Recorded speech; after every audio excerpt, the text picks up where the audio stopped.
Alhamdulillah alladzi bi ni'matihi tatimmus shalihat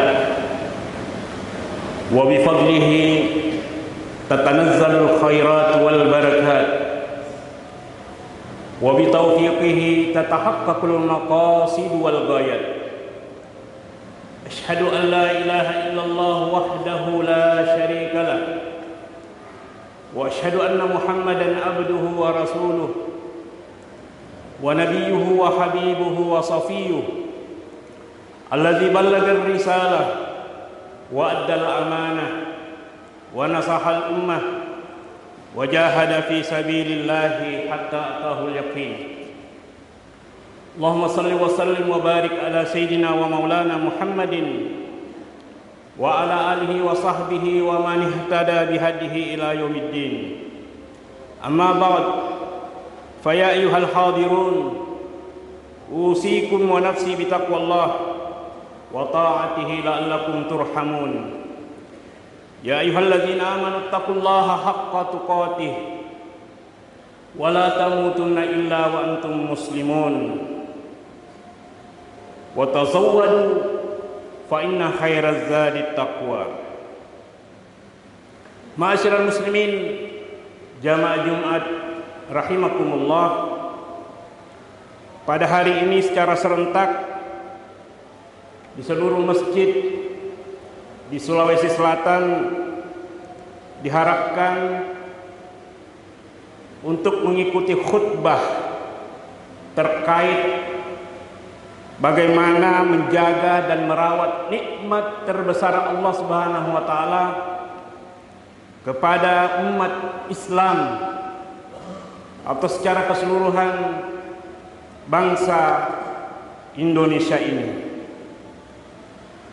Hadirin kaum muslimin sidang jamaah Jumat yang dimuliakan Allah, salah satu ajaran inti dalam Islam adalah at-tawassut atau moderat, berada di tengah-tengah dua sudut ekstrim di dalam berperilaku. Demikian pula sifat tasamuh atau toleransi di dalam kehidupan. Kedua sikap ini menghasilkan perilaku tolong-menolong, harmonis dan dinamis di antara sesama umat manusia. Perbedaan suku, perbedaan ras dan golongan di antara manusia. Dua sikap ini merupakan agenda prioritas bangsa Indonesia yang harus dirawat secara bersama-sama oleh seluruh bangsa atau seluruh anak bangsa demi terjaganya kualitas kehidupan yang kita nikmati hingga saat sekarang ini, di mana kita dapat menghirup udara yang demikian bebas, tidak ada ikatan yang mengekang kita, terutama di dalam pelaksanaan ibadah kepada Allah Subhanahu wa taala. Allah Subhanahu wa taala Sang Maha Pencipta yang menjadikan bangsa Indonesia sebagai negara yang menyebuk, sungguh merupakan sebuah potensi besar yang bisa menjadi modal untuk mengembangkan kualitas bangsa yang lebih baik lagi ke depan dengan menjunjung tinggi nilai moderasi dan toleransi tadi. Di dalam Al-Quran Allah Subhanahu wa taala berfirman, a'udzubillahi minasyaitonirrajim, la yanhakumullahu 'anil ladzina lam yuqatilukum fid din wa lam yukhrijukum min diyarikum an tabarruhum wa tuqsitu ilaihim muqsitin. Yang artinya bahwa Allah tidak melarang kamu, tidak melarang kita semua untuk berbuat baik dan berlaku adil terhadap orang-orang yang tidak memerangimu dalam urusan agama dan tidak pula mengusirmu dari negerimu. Sesungguhnya Allah Subhanahu wa taala menyukai orang-orang yang berlaku adil. Kemudian selanjutnya, innama yanhakumullahu 'anil ladzina qataluukum fid din wa akhrajukum min diyarikum wa zaharu 'ala ikhrajikum an tawalluhum wa may yatawallahum fa ulaika humuz zalimun. Di samping batasan yang diberikan tadi bahwa kita tetap diperintahkan untuk berbuat baik kepada yang tidak seagama dan seakidah dengan kita, dengan syarat mereka tidak memerangi dan tidak pula menampakkan dan membantu orang-orang memusuhi umat Islam. Tetapi ketika mereka memerangi kita, Allah hanya melarang kita semua untuk menjadikan mereka sebagai kawan ketika mereka memerangi dalam urusan agama dan mengusir kita dari kampung halaman, serta membantu orang lain untuk mengusir umat Islam. Barang siapa yang menjadikan mereka sebagai kawan, maka mereka itulah orang-orang yang zalim. Kaum muslimin sidang jamaah Jumat yang berbahagia, Imam Asy-Syaukani menjelaskan ketika menafsirkan ayat tadi bahwa ayat ini mengandung makna bahwa Allah tidak melarang umat Islam untuk berbuat baik kepada non-muslim dalam artian umat kepada yang zimmi, yaitu orang non-muslim yang mengadakan perjanjian dengan umat Islam dalam menghindari peperangan dan tidak membantu non-muslim lainnya dalam memerangi umat Islam. Di samping itu, ayat tadi juga menunjukkan bahwa Allah memberi amanah kepada kita semua, memerintahkan kita semua untuk tetap bersikap adil dan bermuamalah secara baik dengan mereka. Di dalam tafsir Ibnu Katsir dijelaskan bahwa Allah tidak melarang umatnya untuk berbuat baik kepada orang-orang kafir yang tidak memerangi mereka dalam masalah agama, seperti berbuat baik dalam persoalan perempuan dan orang yang lemah. Hadirin yang dimuliakan Allah Subhanahu wa taala, di dalam kitab Sirah Nabawiyah dijelaskan bagaimana santunnya Rasulullah sallallahu alaihi wasallam ketika bergaul dengan mereka, ketika bergaul dengan orang-orang Yahudi dan kaum Nasara pada saat mereka berada di kota Madinah setelah hijrah dari kota Mekah. Rasulullah sallallahu alaihi wasallam tetap menerima sikap lahiriah mereka dan membiarkan para ahli kitab untuk memeluk dan melaksanakan kepercayaannya. Bahkan beliau melarang para sahabat untuk memerangi dan menyakiti mereka. Banyak riwayat-riwayat atau hadis-hadis sahih yang menjelaskan sikap toleransi Rasulullah sallallahu alaihi wasallam ketika berinteraksi dengan orang-orang non-muslim sekitarnya. Dalam sebuah riwayat beliau menegaskan, "Man aza zimmiyan faqad azani."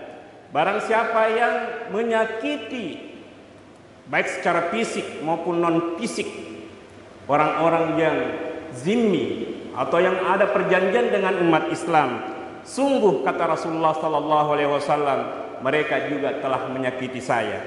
Di riwayat lain, "Man aza zimmiyan fa ana hasmuhu wa man kuntu hasmuhu hasamtuhu yaumal qiyamah." Rasulullah kembali menegaskan, barang siapa yang menyakiti non-muslim, maka sungguh aku telah menjadi musuhnya, dan barang siapa yang aku menjadi musuhnya, sungguh aku akan memusuhinya pada hari akhirat kelak. Nauzubillahi min dzalik. Contoh yang bisa juga ditegaskan dari kisah yang masyhur bahwa Nabi pernah menggadaikan baju perangnya kepada Abu Syaham, seorang Yahudi. Begitu pula dengan sikap beliau dalam bergaul dengan sebagian tamu-tamu perempuan Yahudi, serta keramahan beliau ketika menyambut orang-orang Nasrani Najran di Masjid Nabawi sebagaimana tersebut dalam riwayat Ibnu Ishaq dan Ibnu Sa'ad. Hadirin yang dimuliakan Allah Subhanahu wa taala, Rasulullah sallallahu alaihi wasallam bukanlah tipe pendendam. Sejarah perlakuan buruk kaum musyrikin Quraisy ketika beliau berada di kota Mekah dalam periode dakwah pertama, Abu Sufyan begitu memusuhinya dan selalu melakukan tindakan kekerasan kepada Rasulullah sallallahu alaihi wasallam di hadapan khalayak waktu itu. Ketika Rasulullah sallallahu alaihi wasallam beserta para sahabat memasuki kota Mekah dalam Fathu Makkah, beliau justru menunjukkan sikap toleransi. Tidak ada dendam sama sekali kepada para pembesar kaum Quraisy, terutama Abu Sufyan. Beliau justru memuliakan Abu Sufyan. Dalam pidato beliau, barang siapa yang masuk ke dalam Masjidil Haram, dia akan dilindungi. Dan barang siapa masuk ke dalam rumah Abu Sufyan, dia pun akan dilindungi. Ucapan Rasulullah SAW ini membuat banyak orang yang terperanjat dan kaget. Nabi seakan paham dengan suasana batin Abu Sufyan kala itu. Demikian pula kaum musyrikin Mekah pada saat itu yang tidak dapat berbuat apa-apa lagi. Dan ketika mendengar apa yang disampaikan oleh Rasulullah SAW, hati Abu Sufyan yang garang kemudian luluh bercampur bahagia. Meski dalam posisi terpojok, ia merasa sangat terhormat dan terlindungi. Tidak tanggung-tanggung Rasulullah SAW seolah mensejajarkan rumah Abu Sufyan dengan Masjidil Haram. Barangkali karena kemuliaan akhlak Nabi inilah yang membuat Abu Sufyan tidak lagi canggung untuk segera memeluk Islam dan memproklamirkan syahadatain. Maka benarlah ungkapan sebuah hadis Rasulullah yang mengatakan, ahabbud dini ilallahi al-hanifiyatus samha, bahwa agama yang pada Allah adalah agama al-hanifiyah samha, atau agama yang lurus lagi toleran. Jamaah Jumat yang dimuliakan Allah Subhanahu wa taala, Rasulullah juga memberi isyarat bahwa bukti kualitas keimanan seseorang tidak terbawa perasaan benci dalam dirinya kepada sesamanya manusia sebagai makhluk Allah Subhanahu wa taala, termasuk yang berbeda keyakinan dan agama dengannya, dan itu merupakan manifestasi daripada keimanan. Sehingga kita sebagai pengikut Rasulullah SAW pun pasti menjadi heran saat menyaksikan banyak orang-orang yang memproklamirkan bahwa tingkat keimanannya jauh di atas, tetapi kebenciannya terhadap sesamanya kepada orang-orang non-muslim menunjukkan peningkatan pula. Sikap semacam ini tentu saja sangat bertentangan dan kontradiktif dengan sebuah hadis Nabi SAW yang berbunyi, akmalul mu'minina imanan ahsanuhum khuluqa, bahwa indikasi sempurnanya keimanan seseorang adalah ketika dia memiliki akhlak yang baik. Akhlak tentu saja tidak terkait semata-mata dengan sesama muslim, tetapi kepada umat manusia secara keseluruhan. Dalam riwayat Imam Bukhari dan Imam Muslim pernah dikisahkan satu kali Rasulullah SAW berdiri memberi hormat ketika sebuah iring-iringan jenazah yang sedang lewat di hadapan beliau. Marrat bihi janazatun faqamah faqila lahu innaha janazatu yahudiyyin faqala alaysat nafsan. Salah seorang sahabat beliau kemudian mengingatkan bahwa jenazah tadi itu adalah jenazah orang Yahudi. Tetapi beliau kemudian mengatakan, bukankah dia juga itu adalah manusia? Nah, karena itu jamaah yang dimuliakan Allah Subhanahu wa taala, perilaku Rasulullah SAW yang kita dapatkan dan kita lihat di dalam begitu banyak hadis Rasulullah SAW ini menjadikan kita dituntut sebagai pengikut Rasulullah SAW untuk mengikuti semua akhlak-akhlak beliau. Dan justru sebaliknya, kuatnya keimanan kita justru memantulkan sifat-sifat tawadu, rasa hormat, tasamuh, dan terhadap semua umat manusia. Hadirin yang dimuliakan Allah Subhanahu wa taala, sebagai kesimpulan khutbah ini, umat Islam haruslah menjadi pengayom umat dan menjadi contoh dengan mencontoh keteladanan Rasulullah sallallahu alaihi wasallam di dalam membangun peradaban umat dengan akhlak mulia dan diwujudkan dengan sikap moderat dan toleran serta tolong menolong sesama manusia tanpa melihat latar belakang agama, suku, dan ras. Bahwa dalam membangun moderasi dan toleransi, maka modal utama adalah mempelajari dan memahami dengan baik sirah nabawiyah dan jejak kehidupan Rasulullah sallallahu alaihi wasallam. Janganlah kita hanya memfokuskan diri untuk selalu mengikuti cara Rasulullah sallallahu alaihi wasallam beribadah, cara beliau salat, cara beliau berwudu dan sebagainya. tetapi jangan melupakan untuk mengikuti semua akhlak Rasulullah sallallahu alaihi wasallam. Kunci sikap toleransi adalah memiliki referensi keilmuan yang cukup, sehingga kita semua dituntut untuk selalu belajar dan membaca, mempelajari sirah Rasulullah sallallahu alaihi wasallam. Demikianlah khutbah Jumat pada kesempatan yang berbahagia ini. Semoga kita semua diberikan kemampuan oleh Allah Subhanahu wa taala untuk senantiasa berlaku toleran dan moderat di dalam kehidupan kita semua. Barakallahu li wa lakum fil Qur'anil azim wa nafa'ani bima fihi minal ayati waz zikril hakim wa taqabbala minni wa minkum tilawatahu innahu huwas samiul basir. Ud'ullaha wa antum muqinuna bil ijabah.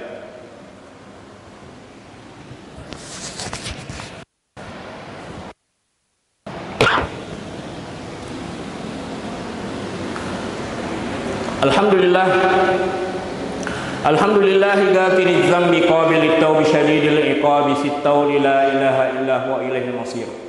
Asyhadu an la ilaha illallah syahadatan tunji qailaha min azabin alim. Wa asyhadu anna Muhammadan abduhu wa rasuluh. Qala Allah ta'ala fi kitabihil karim, a'udzu billahi minasyaitonir rajim. Innallaha wa malaikatahu yusalluna 'alan nabi. Ya ayyuhalladzina amanu sallu 'alaihi wa sallimu taslima. Masyaallah muslimin rahimakumullah, marilah kita berdoa kepada Allah Subhanahu wa taala, memohon kepada Allah agar kita senantiasa dijaga dan bangsa kita dijauhkan dari segala bentuk malapetaka, perpecahan dan fitnah di antara anak bangsa ini. Bismillahirrahmanirrahim. Alhamdulillahirabbil alamin hamdan yuwafi ni'amahu wa yukafi mazidah. Ya Rabbana lakal hamdu lakal syukru kama yanbaghi li jalali wajhikal karimi azimi sultanik.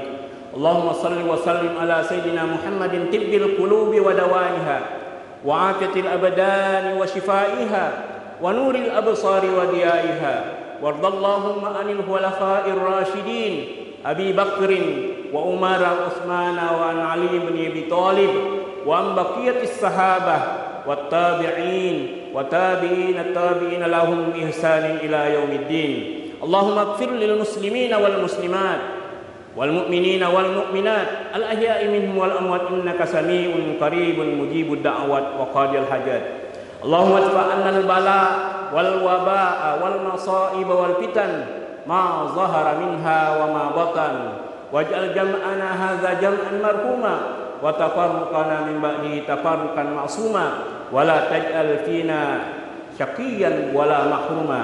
اللهم اجعل بلدتنا هذا إندونيسيا بلدة طيبة ورب غفور. اللهم إنا نسألك بخفي لطفك وبلطيف صنعك وجمال سترك أن تدخلنا تحت كنفك وأن تكفينا من كل شر في الدنيا والآخرة. ربنا آتنا في الدنيا حسنة وفي الآخرة حسنة وقنا عذاب النار. آمين يا رب العالمين. عباد الله إن الله يأمر بالعدل والإحسان وإيتاء ذي القربى وينهى عن الفحشاء والمنكر والبغي يعظكم لعلكم تذكرون ولذكر الله أكبر والله يعلم ما تصنعون. أقم الصلاة.